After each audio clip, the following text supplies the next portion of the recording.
Hello and welcome. My name is Jovell Thomas. Welcome to Come Into New England. My guests today are my grandparents. Thank you for joining me. What are your guys' names? My name is Pamela Ross. All right. And I'm Victor Ross. When and where were each of you born?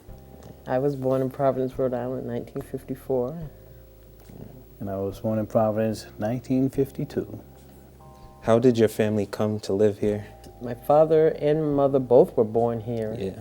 but my grandparents were born in the Cape Verdean island. Do you have a story of how they got here? I actually don't know how my grandmother got here, but I do know that my grandfather came here when he was 15 years old. He came with his uncles. He left his mother at the pier, and he never saw his mother again. He did send her money, and as he worked to help with the other children that she had at home, but he never got to see her again. My parents came from, my mother came from the area, which was in Providence. Yeah. And my father, he came from Florida. So he was a full-blood Seminole.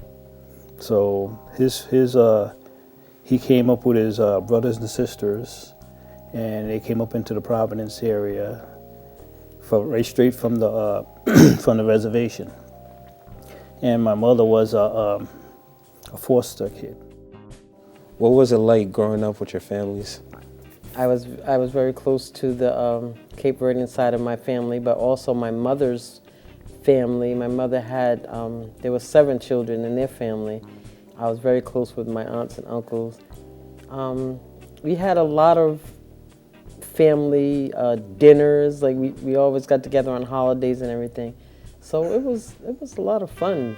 And was that like a tradition that you just picked up yourself? Like when we come over for Christmas, or like we go to Auntie Mala's house, or we come to my house? Yeah, I would say that's a tradition that we picked up because we, mostly my mother's side of the family was at our house every Christmas, every Thanksgiving, every Easter. It was a family gathering. So, and on my father's side of the family, the Cape Verdean side, we had our family reunions. Yeah. Like once a year. So, yeah. On my side, that means my brothers and sisters. We came from a big family. We had 8 of us, and my mother's sister, there was 8. So there was a lot of us floating around, and we had a tradition where we met on Thanksgiving and Christmas, and we'd always go to one of the 2 houses, and I mean, she used to lay the whole table out with everything, and it'd be so much food there that it would be flowing over, and by the time everybody left, there was nothing left for seconds. So that's just about the way it was. Who was the oldest relative that you remember as a child, and what exactly do you remember about them? I guess you could say it was his adopted uncle. His name was Papa Dawn, and he was an old Cape Verdean guy. He came over on the boat. Yeah. And he took her under his wing, and he tried to show her everything that he knew about being a Cape Verdean and how to live and everything like that. And my father's mother was, like I said, she was an Indian, and of course with the tribal stuff and things like that. And I'm glad I didn't have to go down to Florida and do a tribal thing down there. That would have been a little bit too much. Yeah. But otherwise than that, it worked out pretty good. And and I really, it was good times for me. I really don't have any complaints. The oldest relative that I remember was my grandfather. And he probably wasn't that old back in the times when I remember, but I would always say to him, "Grandpa, how old are you?" And he would always say, "Old as the hills, baby, old as the hills." and he would never tell me his age, but when he died, he was 74, I believe. So when I think back on that, I said, he wasn't really that old. He was like, a young man. What school did you guys attend, and what was your experience like there? My first school was on the east side, Benefit Street School, because I was in kindergarten at the time. That was a tough experience for me because that's why I got my broken arm. All right. And that's where I was out in the thing running around outside. They gave us recess So I'm with the recess, so I put my arms down on the brick, because it was a brick wall. Yeah. And this girl backed up and she fell and broke my arm. So my arm was dangling like this, and and I didn't notice it was broke, and so the teacher came over and she literally bugged out. So everybody, she was bugging out, they're running around with my arm going like that, and so they took me to the hospital and they got it fixed. But otherwise than that, the other schools I've been to Roger Williams, I've been to junior high school, I've been to what's the other school? Central. Thank you. I went to Central. I went to Central for a little while. I didn't graduate from Central. I got out at the 9th grade to go into the military, and I sort of regret that, but it all worked out in the end. But What schools did you go to, and what was your experience like? I went to the same school. Same I didn't schools? go to Benefit Street School because we hadn't met them, but we met. Well, he says we met when we were in Thurvis Avenue School, but I don't remember Thurvis Avenue School too much. I remember Mary Fogarty School, which is a new school that they built, and we walked from Thurvis Avenue School to Mary Fogarty, and that's when I first remember him. But we met in 2nd grade. 2nd grade. And I thought, he said that I was the little girl with the big smile, and I said he was the little shy boy. I always liked shy people. I would always try to talk to them and bring them out and try to make them talk. And he was very, very shy. And I can't believe we've been married 47 years. 47. But we've known each other since 2nd grade. Well, what do you think is the key to having a successful marriage? I would say it's the love, really. The love and the respect you have for your wife, and not to try to let her down, but just to know that, for her to know that you're there day in and day out, trying to make her feel special, because she is special.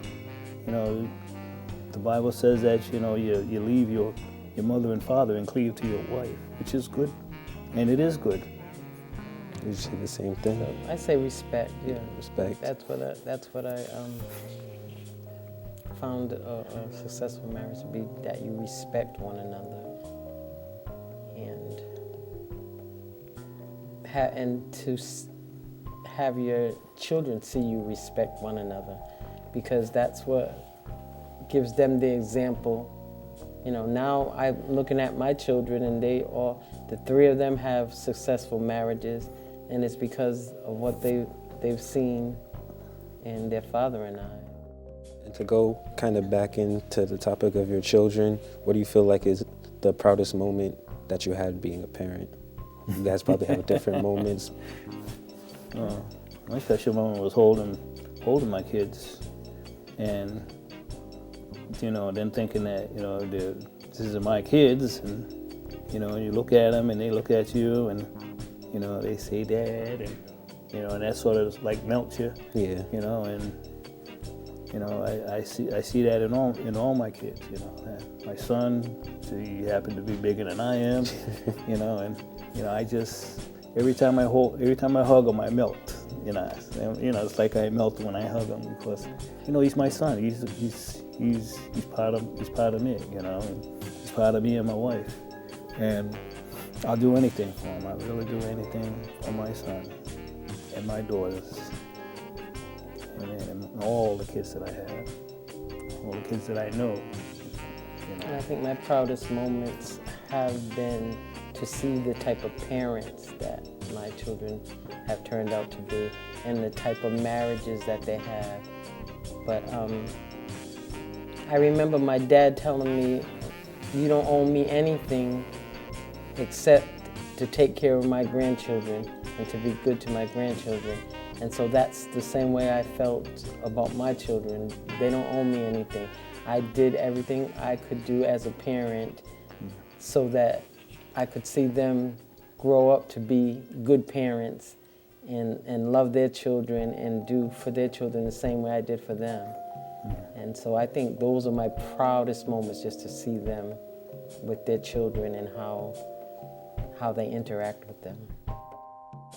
And I look at my kids now, and I see me in them, and I see me in their children's, right? and I see me all the way around. So I know, and I see my wife also there, because each kid has a little bit of us. You know, even though they're our kids, you know, they have a little bit of us. You know, they have either have the temperament, you know, or the hairstyle, you know, or even the way that they do things, you know, and it's something else. How would you guys define the American dream? I'm a veteran of the Vietnam War and Desert Shield and Desert Storm, and also a veteran of the Gulf War a little, and all them other little places that they sent me at. I never thought I'd make it back home. So I know, and I'm seeing all that right now. You know, through my kids and to my grandkids. You know, I see that with my son, because I always like to work with kids. Now my son's taking the mantle, and you know, he's doing the Pee Wee League, and I know he likes doing that, and then kids really love him. You know, and you know, when I did Boy Scouts with him, he really liked that, and that I know them were good times. You know, but this is the American. To me, that's the American dream. Be able to have a close-knit family that loves one another, that's the American dream to me.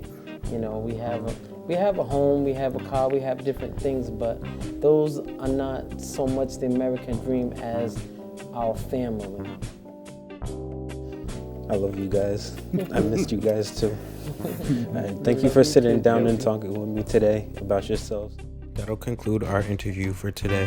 My name is Jovell Thomas, and you are watching Coming to America.